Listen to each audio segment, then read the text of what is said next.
본문 말씀을 통해서 만족신앙이란 제목으로 하나님의 말씀 증거하겠습니다. 사람이 자족할 수 있다라고 하는 것, 또 만족을 안다는 것, 굉장히 큰 복입니다. 좋은 조건을 갖추었다고 해서 그래서만 감사는 아닙니다. 만족함이라고 하는 것은 우리 마음 가운데 충만함과 감사가 넘쳐날 때 그때의 만족이 가능할 것인데요. 이러한 만족함이라고 하는 것, 우리가 하나님 앞에 어떠한 감사로 나아가면서 족함을 얻을 것인가? 오늘 본문 말씀을 통해 살펴보게 되면 먼저 우리의 만족을 얻으려면 새로 주신 것에 대해 감사해야 됩니다. 새로운 것, 새 환경, 혹은 처음 것, 아직 경험해 보지 못한 일들, 비록 이 모든 것들이 완성 단계에 이르지 않았을지라도 하나님께서 새롭게 행하신다. 새 일을 이루신다. 그러한 마음을 가지고 하나님 앞에 감사할 수 있다 그러면 그 또한 만족을 아는 겁니다. 사람의 기대치가 100이라면 그 100을 넘어서야 만족하겠으나, 그러나 우리의 믿음이 하나님이 행하신 일이라, 하나님이 주신 것이라 라고 하는 그 믿음의 판단이 서게 되면 내 기대치의 절반에 미칠지라도 하나님이 행하신 것이니 우린 거기에 족함과 만족함을 얻을 수 있다는 겁니다. 오늘 본문의 내용은 포로에서 돌아온 백성들이 성전을 재건하는데 아직 완성되지 않았습니다. 아직 완성되지 않은 기초돌, 성전의 기초가 놓였을 뿐이지만 백성들이 그것을 보고 크게 감사하며 하나님 앞에 찬양을 했다. 오늘 본문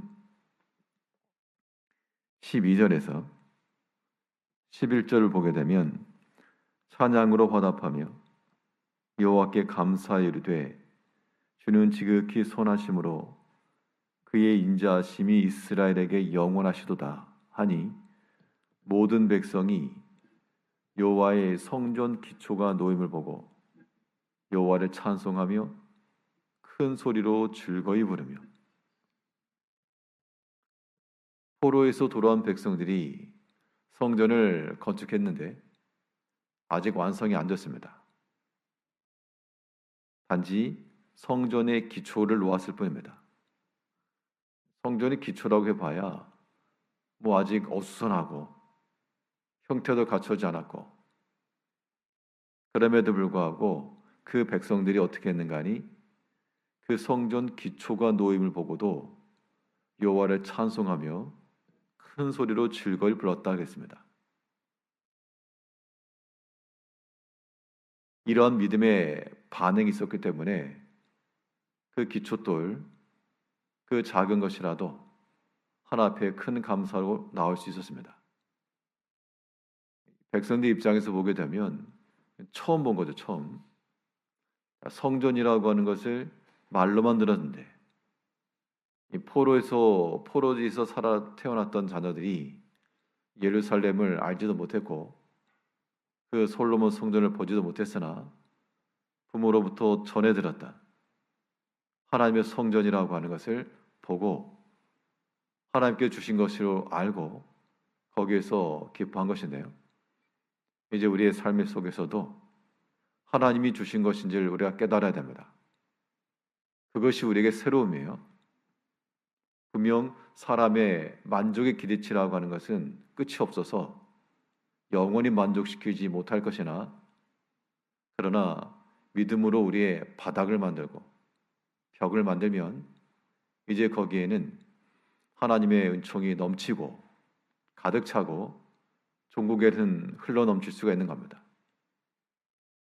하나님께서 오늘도 우리에게 새 날 주시고 또 새로운 일 주시고 새로운 관계 주시고 이 모든 것도 하나님이 우리에게 주신 것으로 알고 오늘 본문의 이 백성들이 성전의 기초를 보면서도 이제 막 시작기에 단계이지만 하나님을 크게 찬송한 것처럼 이 아침 시간에도 오늘 하루 동안 함께 하실 하나님을 생각하시면서 우리에게 더하신 것, 새롭게 주신 것, 이것이 내 기대치에 미치지 못하나 하나님이 이루실 일을 기억하면서 우리가 넘치는 감사로 나아가야 되겠고, 우리의 만족함이라고 하는 것은 새로운 것뿐만 아니고요, 이미 하나님께서 우리에게 주시고 남겨두신 것, 이 또한 감사의 대상이 됩니다. 그래야 만족이 있어요. 새로운 것이 우리에게 기쁨과 즐거움이 되나, 그러나 이미 우리에게 주어진 그러한 조각과 같은 것일지라도 그것으로도 우리는 하나님 앞에 감사해야 됩니다. 충분히 감사해야 됩니다. 성전을 처음 보았던 사람들은 그 성전 기초를 보면서 환호하고 기뻐했으나 이제 그 솔로몬 성전을 보았던 사람들은 그 전의 기억이 그 마음속에 맺혀서 오히려 통곡하고 슬퍼했다. 오늘 본문 12절에서 제사장들과 레위 사람들과 나이 많은 족장들은 첫 성전을 보았으므로 이제 이 성전의 기초가 놓임을 보고 대성통곡하였으나 그 전의 것에 비교해 보니 그만 못했던 것이 나타났습니다. 물론 여기서 대성통곡했다라고 하는 것이 단순히 슬퍼서만 아니고 또 하나님께서 우리를 회복시키신 것에 대한 감사이긴 한데요.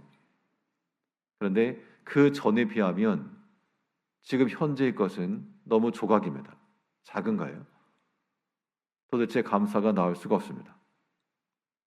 그러나 이 또한 하나님께서 우리에게 주신 것으로 알고 그 슬픔 가운데 분명 슬픔이 있으나 하나님 앞에 감사가 같이 묻어나는 겁니다. 우리의 신앙생활이 하나님 앞에 이를 때 우리는 항상 좋은 것 결과를 바라고 우리의 유익한 것을 바라나 그러나 하나님께서는 이 두 가지를 함께 하신다 그랬죠.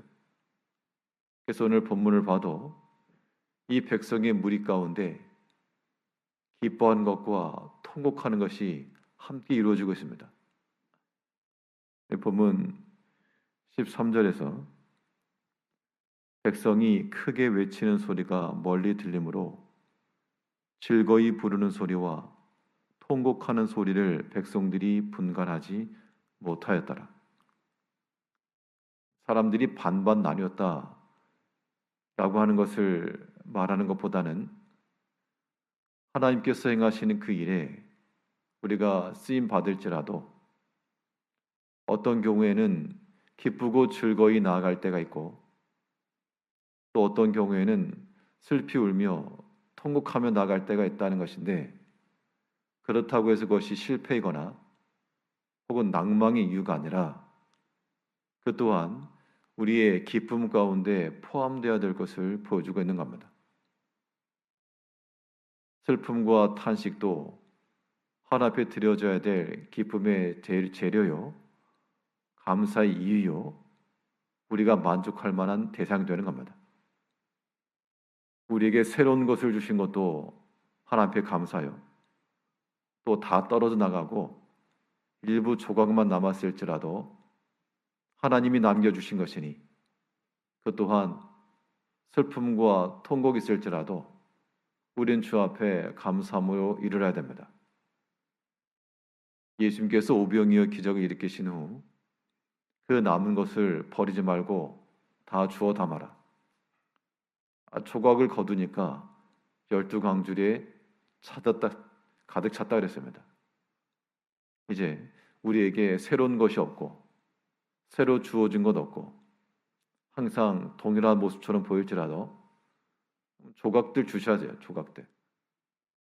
하나님께서 우리에게 남겨주신 것 최소한 12바구니 넣었다 그랬으니까 최소한 12가지는 생각을 하셔가지고 이거 오늘 내가 주운 조각이라.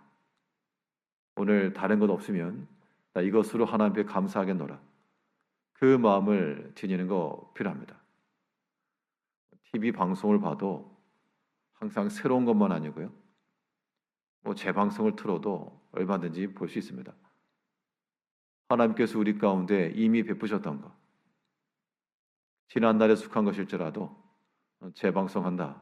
그 마음으로 다시금 하나 앞에 감사하며 기억하며 통곡과 기쁨이 함께 있는 이 우리의 신앙의 삶을 살아가시면서 하나님께서 이루신 것으로 지극히 작은 것에도 우리는 만족과 감사요. 또 내 기대치에 미치지 못한 그런 결과라도 이 또한 하나님이 내게 남겨주신 것인 줄 알고 그것 또한 감사로 돌리며 참으로 만족함으로 지족의 신앙으로 살아가시는 성도님들 다 되시기를 바라겠습니다. 기도하겠습니다.